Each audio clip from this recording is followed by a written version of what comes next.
এইবাৰ কোকৰাঝাৰত আমি কংগ্ৰেছ দলে যে নিজে খেলিম, আমাৰ দলৰ যে প্ৰাৰ্থী থাকিব, আমি যে ৰাইজৰ পদূলিয়ে পদূলিয়ে হাতৰ চিনত ভোট বিচাৰি যাম, সেই কথা 100% নিশ্চিত।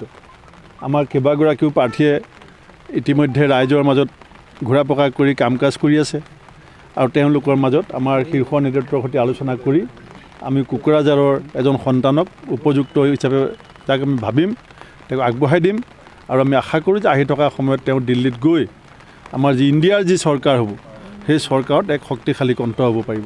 নৱচৰণীয়াৰ আগত যিমান হ'ব, এতিয়া নৱশৰণীয়াৰ নাম অকল আপোনাৰ এজন দুজন মানুহৰ মুখতে আছে। এতিয়া কোকৰাঝাৰৰ মানুহে নৱশৰণীয়া ডাঙৰীয়াৰ কথা আলোচনা কৰে বুলি মই নাভাবোঁ। ৰাইজে দি চালে, ৰাইজে দেখিলে, ৰাইজে বুজি পালে আৰু কোনে কি কৰি আছে, তেখেতে কি কৰিব নালাগিছিল, কি কৰিব লাগিছিল, এই কথা ৰাইজে বুজি পায়। মই তেওঁৰ সম্পৰ্কত কিবা ক'বলগীয়া আছে বুলি নাভাবোঁ।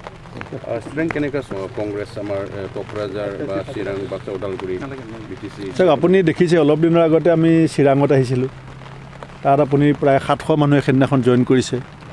আজি আমাৰ ওদালগুৰি জিলা সভাপতি ইয়ালৈকে আহিছে। ওদালগুৰিত আপোনালোকে নিজে সংবাদ মাধ্যমে ৰাইজক দেখুৱাই আছে কি ধৰণে নতুন প্ৰজন্ম আগবাঢ়ি আহিছে। এই যে নতুন প্ৰজন্ম যে আগবাঢ়ি আহিছে, ইয়াৰ মূল কথাটো কি?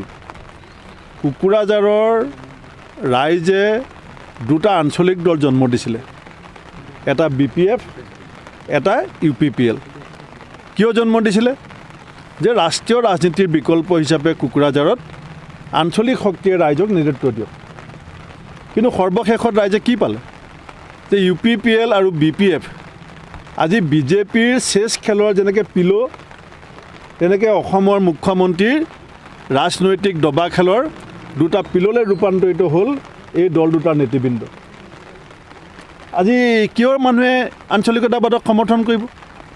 আৰু বিজেপিৰ যিটো UPPL BPFক পকেটত ভৰাই লৈ পেলাই যিটো অগ্ৰাসনৰ যিটো ৰাজনীতি, সেই ৰাজনীতিক ভেটা দিবৰ কাৰণে এতিয়া শক্তিশালী ৰাষ্ট্ৰীয় বিকল্প কোকৰাঝাৰৰ নতুন প্ৰজন্মই অগ্ৰাধিকাৰ দিছে।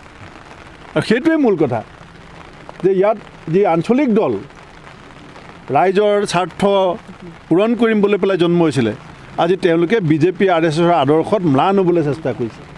আৰু সেই কথা কোকৰাঝাৰৰ সচেতন মানুহে মানি নলয়। আৰু সেইকাৰণেই কংগ্ৰেছ দল আজি শক্তিশালী হৈছে আৰু কংগ্ৰেছ দল শক্তিশালী হ'ব। বহুত ছাত্ৰ নেতা, বিভিন্ন ৰাজনৈতিক দলৰ নেতা, শিক্ষাবিদসকলে যোগদান কৰিছে। কালি মই নগাঁৱত আছিলোঁ। অসম কলেজ শিক্ষক সন্থাৰ 3বাৰকৈ সভাপতি থকা প্ৰাক্তন সভাপতিজনে কালি লগত বহুত চিকিৎসক, সমাজসেৱী, ৰাজনীতিবিদক লৈ যোগদান কৰিছে। আজি কোকৰাঝাৰত আমি পোনপ্ৰথমে আমাৰ বডোফা উপেন্দ্ৰনাথ ব্ৰহ্মৰ প্ৰতিমূৰ্তিত আজি আমি সকলোৱে শ্ৰদ্ধাঞ্জলি জনাইছোঁ।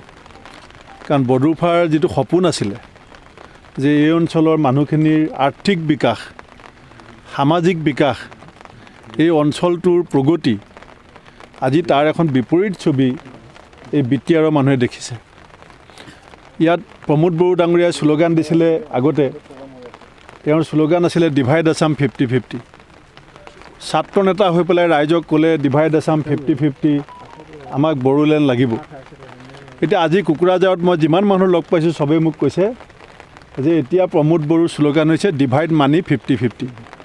কোকৰাঝাৰলৈ যিমান পইচা আহে, আধা পইচা তেওঁ ল'ব আৰু আধা পইচা দিছপুৰত দিব, BJP নেতাসকলক দিব। যিজন মানুহে ছাত্ৰ নেতা হৈ পেলাই ডিভাইড আছাম 50-50 বুলি কৈ বড়োলেণ্ড লাগে বুলি কৈ আন্দোলন কৰিলে, এতিয়া যেই ক্ষমতা পাই গ'ল, এতিয়া ডিভাইড আছাম 50-50 বাদ দিলে ডিভাইড মানি 50-50।